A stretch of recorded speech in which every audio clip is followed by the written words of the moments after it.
Hey everyone welcome back to my channel आरिस Ankita lifestyle. आज আমি তোমাদের সাথে দুটো জিনিস শেয়ার করব, একটা হচ্ছে পায়েস আর একটা হচ্ছে এগ রাইস।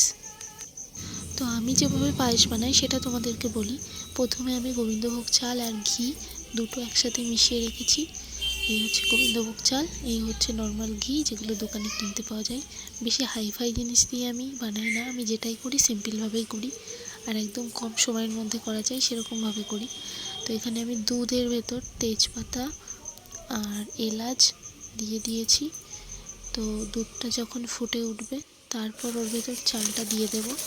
আর এদিকে দোকানে কিনতে পাওয়া যায় এখন চিনি বেশি, নলেন গুড়টা কম, চিনি দিয়েই বেশি করে, তো পুরোটাই চিনির দলা।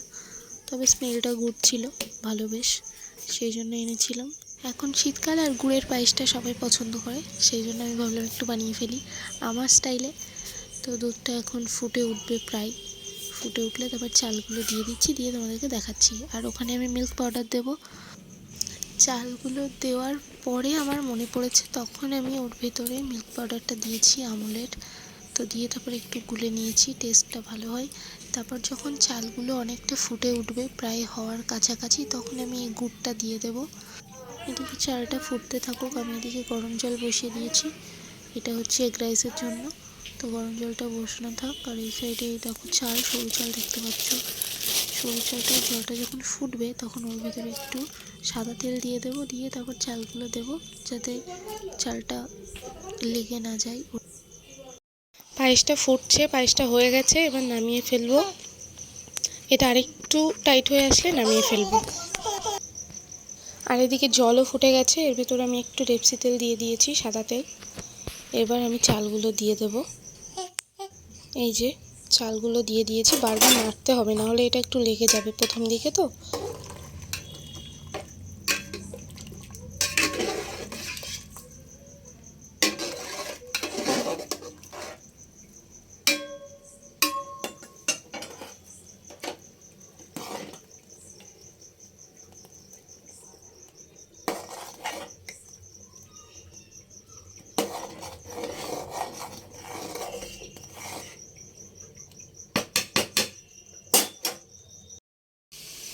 এগ রাইসের জন্য আমি এগটা সেদ্ধ করে নিয়েছি। আর এদিকে কড়াইতে তেল দিয়ে এলাচ দিয়ে একটু পাঁচফোড়ন দিয়েছি, একটু জিরে ফোড়ন দিয়েছি, দিয়ে আলুগুলো ভাজতে বসিয়ে দিয়েছি।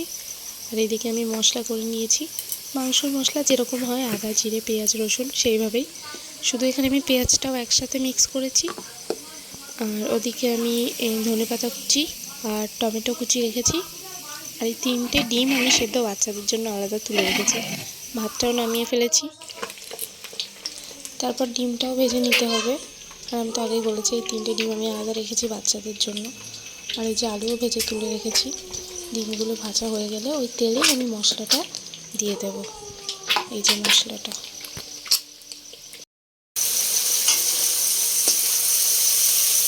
ডিমগুলো তুলে নিয়ে ওই তেলেই আমি মশলাটা দিয়েছি।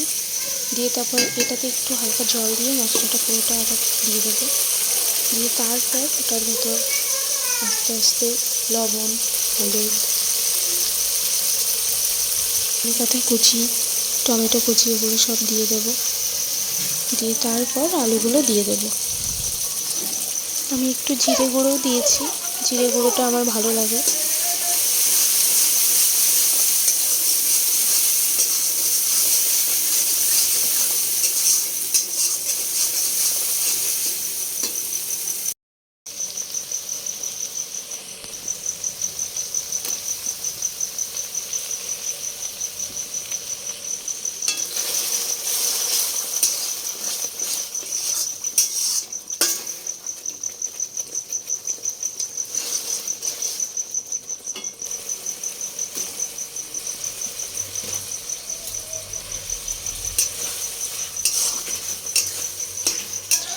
যতক্ষণ না পর্যন্ত আলুটা ভালো করে কষা হয়ে যাচ্ছে ততক্ষণ আমি এটা নাড়তে থাকবো।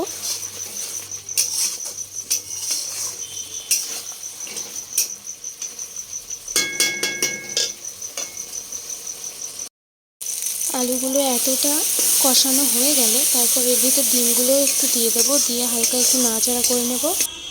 নিয়ে তারপর একটু জল দিয়ে ভালো করে ওটাকে আরও একবার সেদ্ধ করে নেব। যাতে মশলাগুলো ডিমের ভেতর ভালো করে মিশে যায়।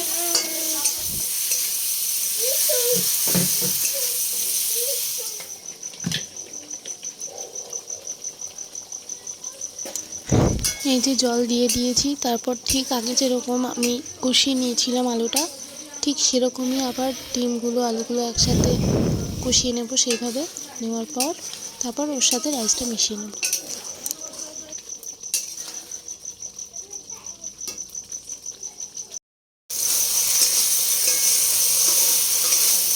এই যে তোমরা দেখতেই পাচ্ছ, আগে যেরকমভাবে আমি আলুটা কষিয়ে নিয়েছিলাম ডিমগুলো জল দিয়ে সেদ্ধ করার পর, ঠিক সেরকমই কষিয়ে নিয়েছি। এবার আমি এই ভাতগুলো ওর ভেতর দিয়ে দেব, দিয়ে একসাথে মিশিয়ে নেব।